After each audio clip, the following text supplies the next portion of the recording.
Hello, everybody. Welcome to another episode of Life Actually with L.A. Mumar. And I'm very excited to have a lot of great learnings today. And we have a very, very special guest. Ninang siya ng mga anak ko. But more than that, she's a businesswoman. She owns this company called Joy in a Bottle. We'll probably talk about that later. She also is very passionate about sports. One of part of the management team of the UP women's basketball team. So kalaban ko rin to because of course you guys know I coach in the Ateneo women's team. And the main reason why she is here is she started this thing. I don't even know what to call it. Is it a foundation? But it's a great thing that is helping our nation. Salamat PH Healthcare Heroes. So let's all welcome our guest for today, Miss Joy Cruz.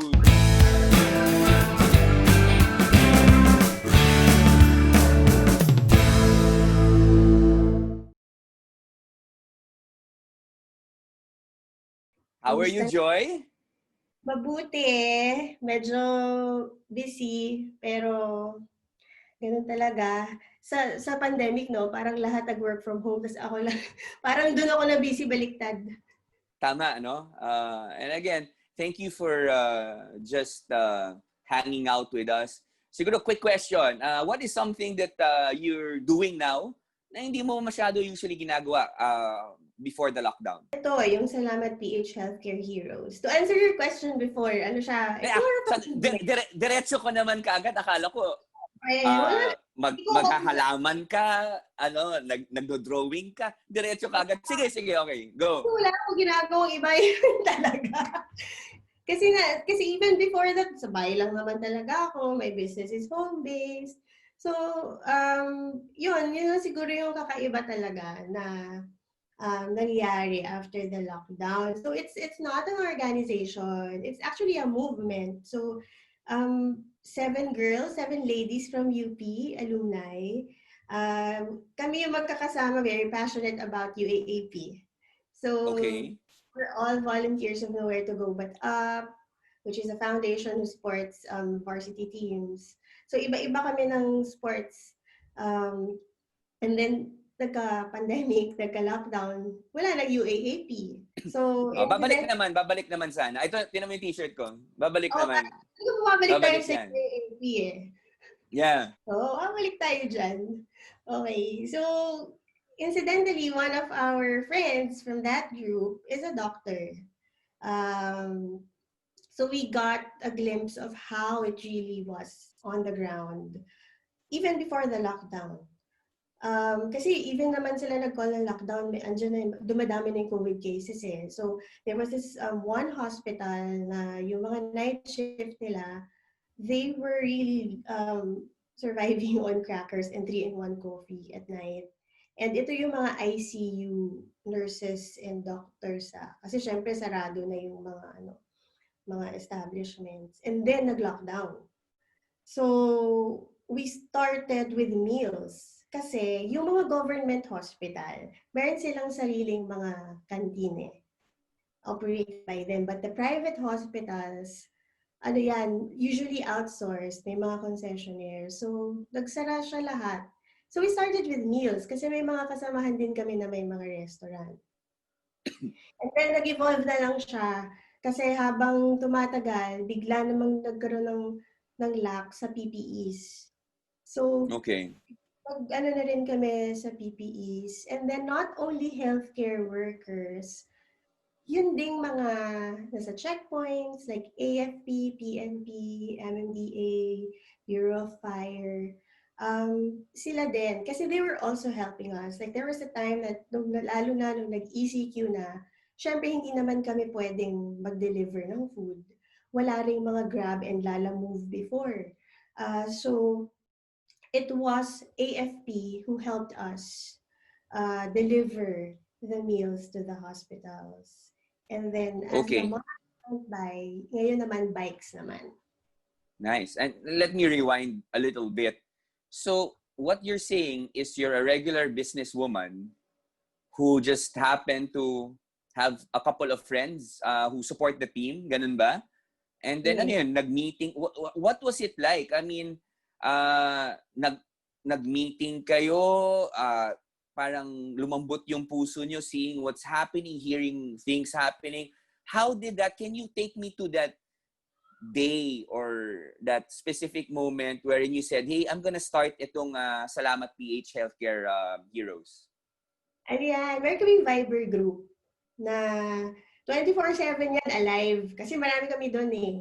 So anything under the sun, Pero pinapag-usapan namin. usually ano lang yon, sports, chikahan, ganon. Hindi pa yun yung pangtulong, di ba? Yeah.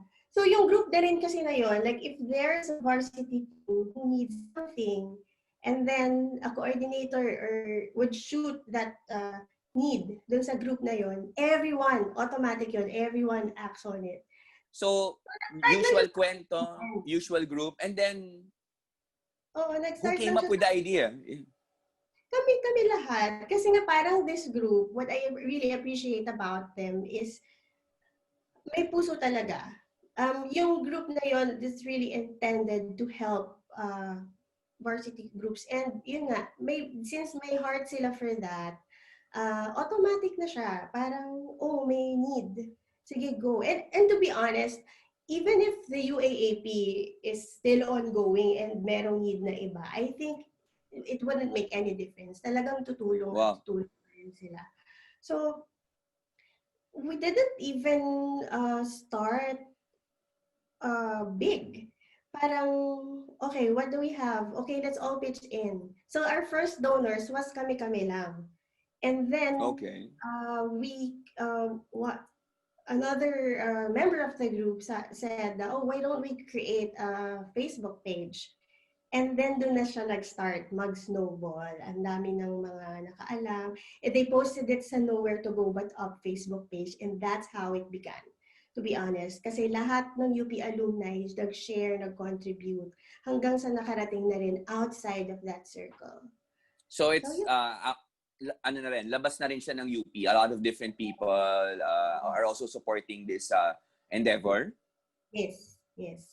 You know, it's not only but also abroad, meron ding mga initiate ng sarili nila doon na fundraising to help us, tapos pinapadala dito.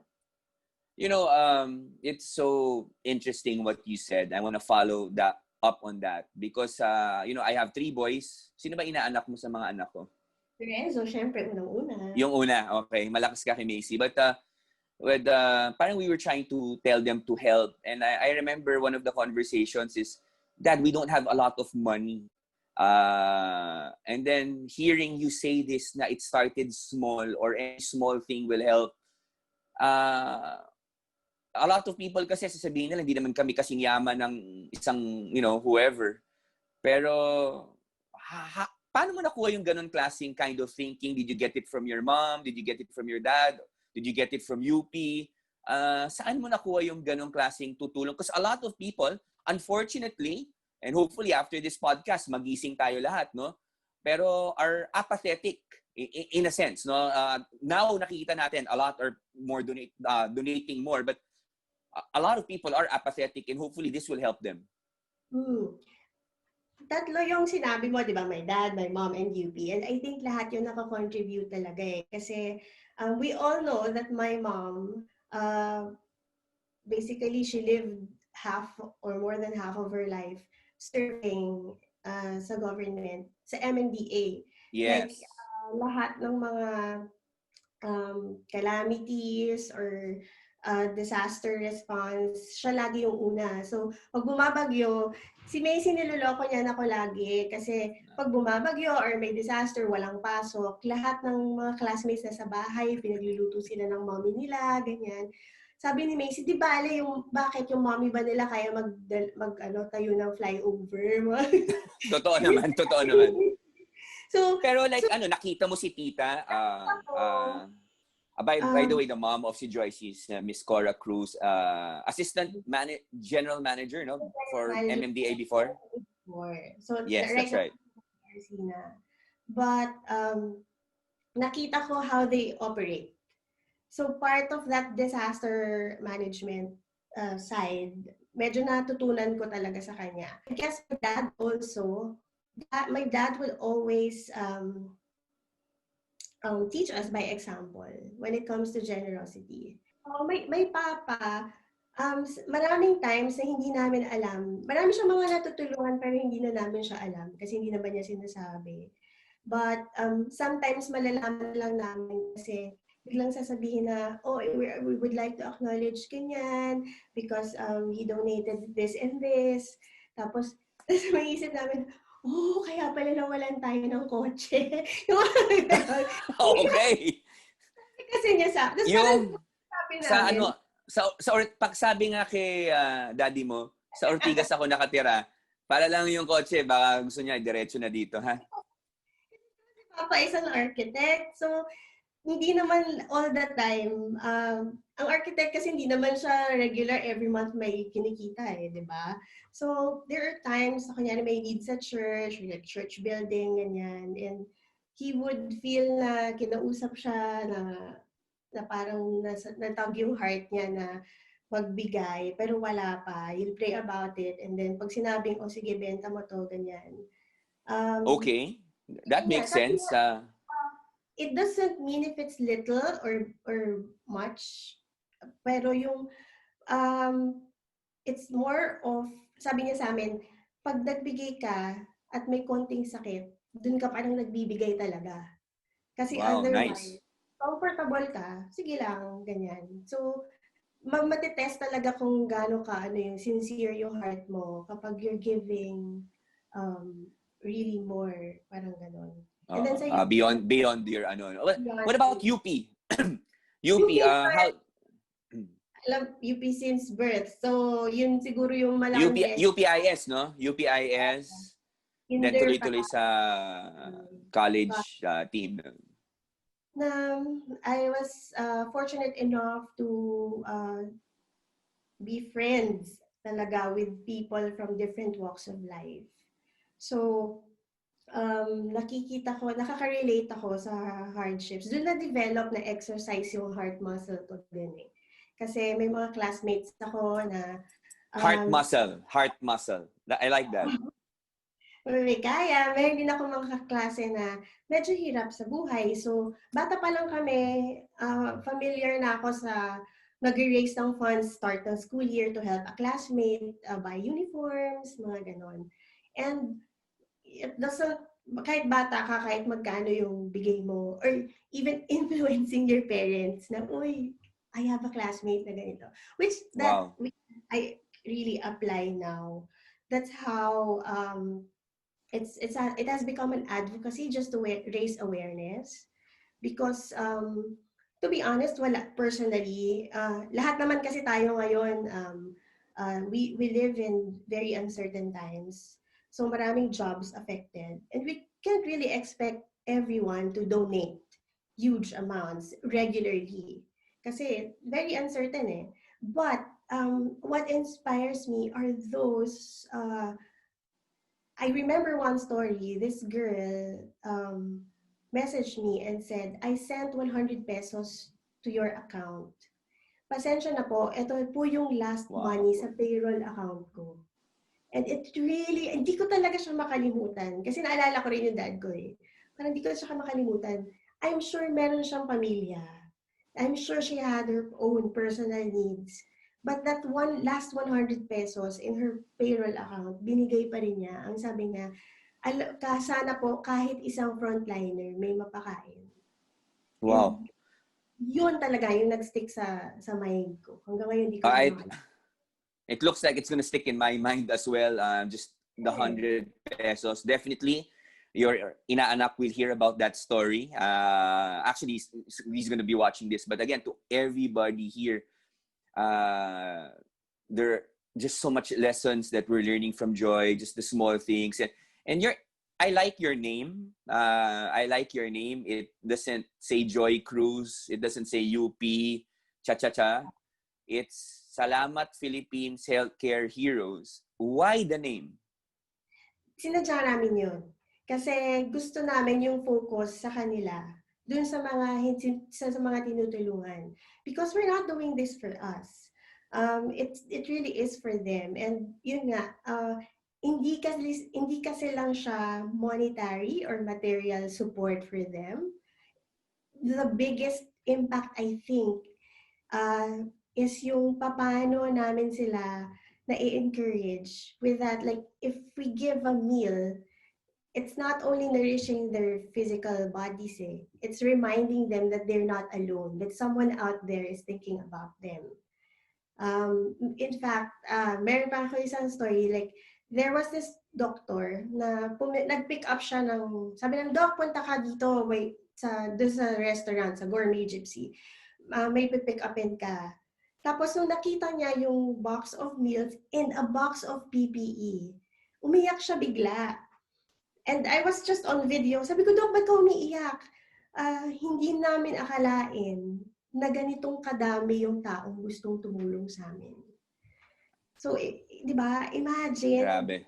You're working 24/7, seeing people die, unfortunately, and you don't know kung mahahawa ka o kailan ka mahahawa. Tapos you're in lack of PPE and everything, pagod ka. Tapos yung simple na gesture na yun, knowing na may tutulong sa amin, hindi pa kami nakakalimutan ng mga tao. Malaki talaga yung impact sa kanila eh. So that's something that money can't buy, I think. Well, yeah. What do you guys give? I know hindi kayo masyado nag-flaunt, but I guess to be an example, can you give us, kasi we see it on the news, the big donations, and sometimes, to be very honest, like my children or even myself, we get intimidated na parang hindi ko naman kaya magbigay ng libo-libong sako ng bigas, for example. But can you, outside of that, what is something that you guys usually do? Or I remember you telling me it's simple meals, coffee. What are some of these things para ma-inspire naman yung mga pangkaraniwang Pilipino na hindi nila kailangan maging mayaman. Paminsan nga, hindi nga, or I think you said it, hindi lang din pera, but oras din. You can also donate your time. Yes. A meal costs 55 pesos. So that girl who sent 100 pesos, napagpakain na siya ng mga 2 frontliner. Diba? And speaking of Ateneo. Unless ako yung kumakain. Unless ako yung kumakain. Hindi. So, isang tao lang. Hindi.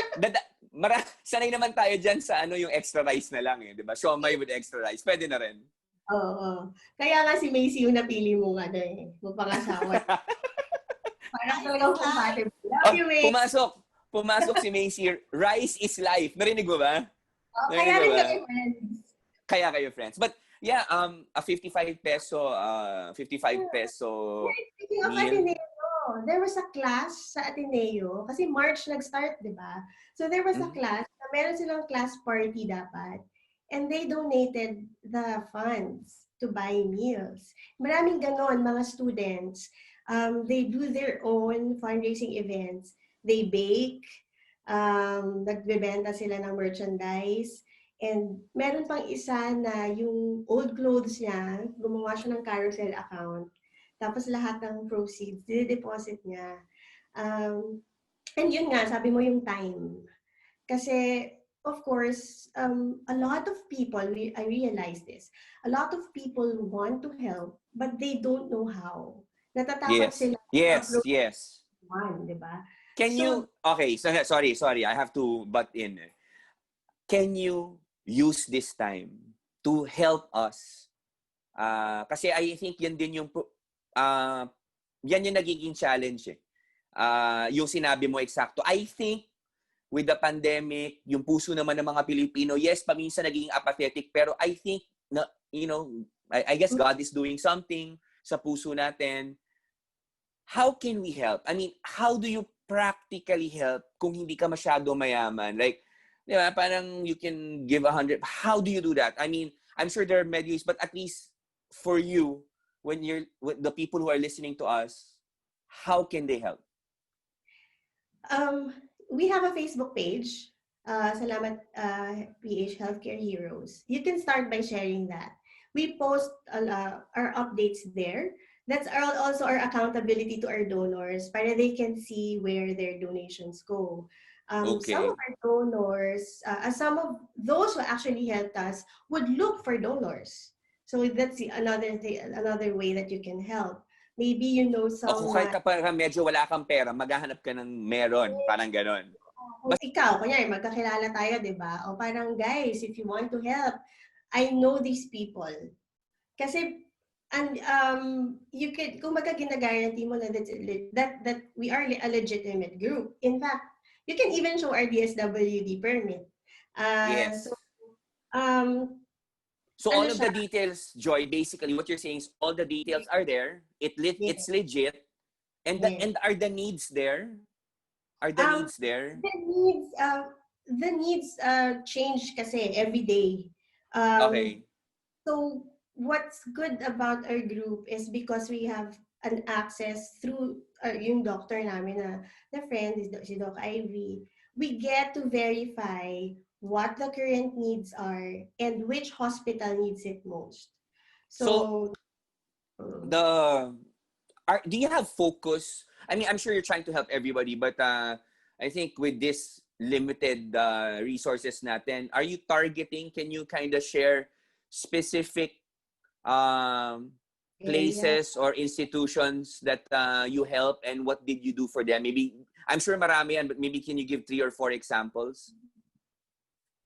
Syempre, Metro Manila kasi logistics medyo mahirap dahil sa quarantine. But there are hospitals were willing to pick up as far as Mountain Province and Okay. Marawi. We were able to help them because they picked up the goods from us kasi they're able to. Okay. So Uh, what were some of those goods? Examples, so dun sa Marawi or sa Mountain Province, anong ginawa niyo? Para lang PPE mostly. Sa Mountain Province, merong swabbing boots. Okay. Sa Marawi, yung mga non-perishable items, Marawi, PPEs, sa Mountain Province, PPEs din and swabbing boots, donated by our donors. So it didn't really come from the cash donations, but yun nga, yung may mga kakilala na gusto mag-donate. And in fact, a lot of other groups worked with us um, Okay. for help for coordination with the hospitals. Example, Bello Medical Group, um, Okay. thousands of meals. And they course the coordination to us. And also Healing Servants Foundation and Boss Chicken, yung mga restaurants na they have their own fundraising activities, but they partner with us for coordination sa mga hospitals because they also feel na it is very important na when you give, dapat may kasamang wisdom din. Hindi ba sa Yes. bigay? Kasi we all have Man, very limited resources. So, yun, that's basically what we do. dito sa Manila, a couple of hospitals you mentioned to me during our pre-show meeting, a couple of hospitals that you help. Can you give some examples para to give our viewers an idea? Mga 72 hospitals in total. Okay. Nakarating kami Dito sa sa Pasig, Vico, hello. Oy, Vico, tinutulungan ka daw ni Joy Cruz. Okay, Or kilala ka naman ni Vico. dyan. Hindi kasi very generous din yung mga businesses sa Pasig. Kaya Okay. nakakarating din yung donations. Okay, eto, with this thing, again, can you just go straight to the Facebook page of Salamat PH Healthcare Heroes. Tama? Yes, Salamat PH. And then all the details are there. If they want to donate, they want to connect, they want to do anything. Kumbaga, if I am listening here, I want to help, I don't know how, just go there. Yes. Yay. Okay, cool. Let me shift gears a little bit with this. Kasi nga, ang ganda talaga, Joy, sobra akong na-encourage. Gusto ko nang puntahan yung page mo with my children. Kasi paminsan, we go to, meron kaming orphanage na binibigay namin yung mga stuff ng kids, ganun. Pero sometimes, hindi mo rin alam kung sino mapagkakatiwalaan. And right now, if you're listening, definitely Joy and her group, DSWD accredited? Yes. We have nagpa-permit kami kasi they required it . Tama. I love it. I love how no position, no recognition. You just want to help the country, no? Talagang and I know you as a godly woman, a Christian woman. I think nakuha mo rin yun, no, with just your faith. That's amazing. Let me shift gears. I also know that you have a business. I guess that business also helps the Salamat PH Healthcare. It's Joy in a Bottle. Yes. It's homegrown. It's Philippine made. All of the ingredients are sourced in the Philippines. It's an essential oil. It's a line. Started with one blend. So pinadala na din namin yung mga doctors kasi and even COVID patients because we have a blend that works really well to manage the symptoms.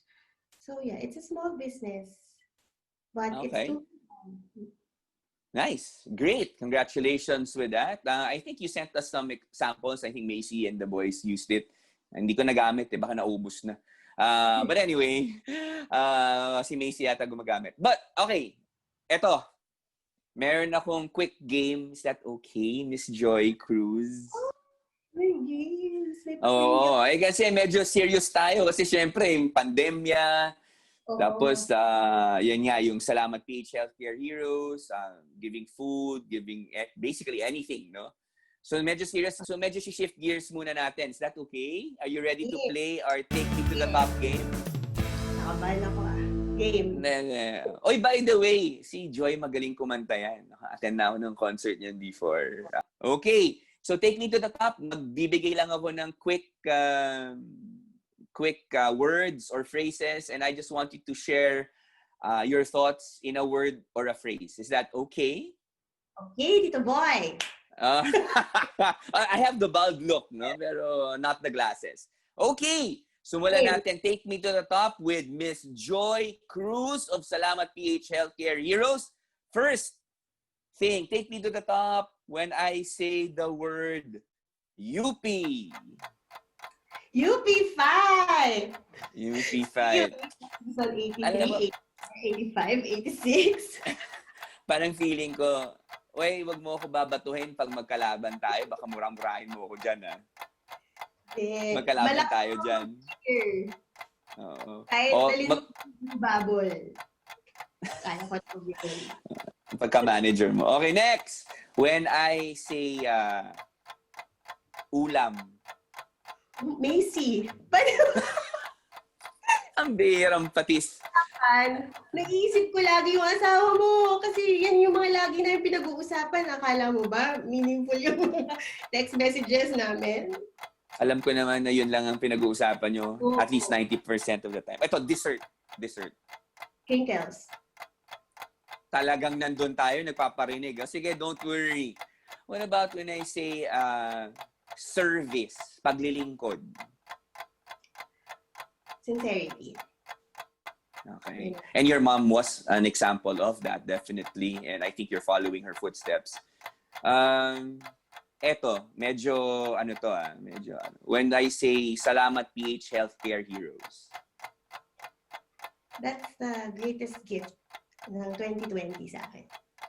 Wow. And ang galing naman kasi ang dami, alam mo yung mga memes, post na parang sana matapos na yung 2020 and ikaw, you see it as a blessing. And I guess, not that, syempre, alam naman natin it's hard, but to see siguro something, a ray of light in this kind of challenging times. That's amazing. Next, ito malupit to. Childhood crush. Oh my gosh! Gawa na natin ang paraan yan, Ellie. Ikaw lang talaga. Ako na naman. Childhood crush. Sino ba si Macy? Nagluluto eh. Siyempre si Piolo. Si Piolo. Okay, childhood crush. Current crush. Si Piolo pa din. Hindi mo na outgrow. Oy. Pero pagalitan na ako nila Macy din. Hindi kasi si Piolo, di ba, ninong din ni Lorenzo yun. Pareho kayo. So, kumpare na kayo. Ha? Huwag ka ma-stress. Last but not the least, when I say the Philippines. unconditional love. Kasi, di ba? Can you expound? Sorry, Kasi, alam ko that's not part of the game, but can you expound? kasi, ano yan parang, yung situation natin ngayon, I mean, even getting on social media is really stressful. People have Oy, different... thank you nag-guest ka dito Hindi ka na-stress, social media to Buti na nag-guest ka dito, ha? Ayos naman. Kinkens to Parang pinariringgan mo ko na na-stress ka dahil gines ka na dito Social media is stressful. Hira naman, no? Oh. Diba? Parang ang hirap kahit pag, diba, parang minsan ayaw mo na lang, binawasan ko na nga yung pag-scroll Pero, mahirap, may mga nagsasabi na ang hirap daw mahalin ng Pilipinas. Ako parang, ano lang yan Diba, unconditional love, dito ka pinanganak kang Pilipino. Kahit na magpalit ka ng citizenship, Pilipino ka pa din diba? Parang, and what I appreciate about it is, speaking of that, I meet a lot of Filipinos abroad na hindi nga sila dito pinanganak pero pusong Pinoy pa rin. Yung pagmamahal nila sa bayan, iba talaga. So, you cannot escape being a Filipino. And I think kahit gaano ka kagalit, kung sino man yung kagalit mo, whether it's the system or whether it's another, hindi, Pilipino ka pa rin So, kahit ano yung situation natin, what we should be doing is help pa rin in our own little ways. Because kahit sino yung iupo natin sa government or kahit ano yung position natin in life, we can always do something.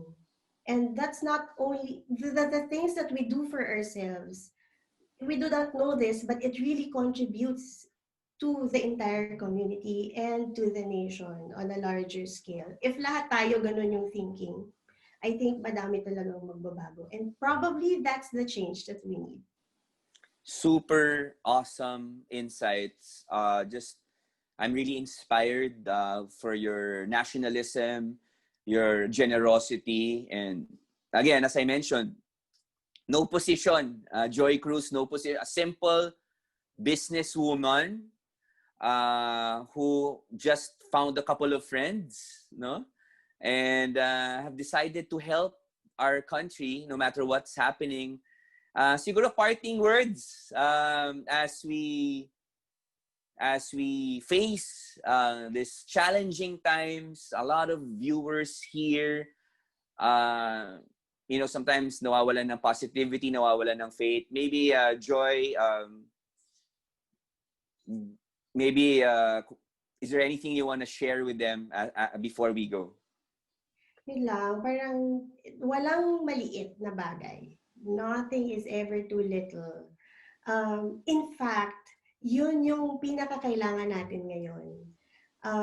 Big or small, especially the small contributions, if we are able to build and sustain that, na lumaki and influence more people to help and to give, whether it's in form of monetary or encouragement to those who are heading itong battle natin with this pandemic, and also our economic, di ba?